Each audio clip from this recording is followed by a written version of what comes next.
ऐकायचं नाही. त्यांना दुरूनच येताना पाहून ते म्हटले याला पाणी पण द्यायचं नाही आणि याला बसायला पण टाकायचं नाही आणि याची काहीच उठाठेव करायची नाही.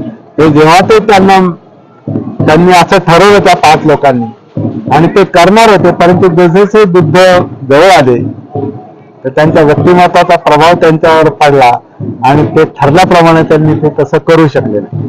त्याच्यामुळे आपोआप ते जवळ आल्यामुळे त्यांनी एकानं बसायला टाकलं, एकाने त्यांच्या पायावर पाणी टाकलं आणि एकाने त्यांना प्यायला पाणी दिलं आणि पुढची त्यांनी म्हणजे त्यांचा पाहुणचार केला एक प्रकारे. आणि मग हे पाहिल्यानंतर त्यांना ग्रहणशील बनवल्यानंतर बुद्धांनी त्या 5 लोकांना एकाच वेळेला धम्म शिकवण नाही दिली.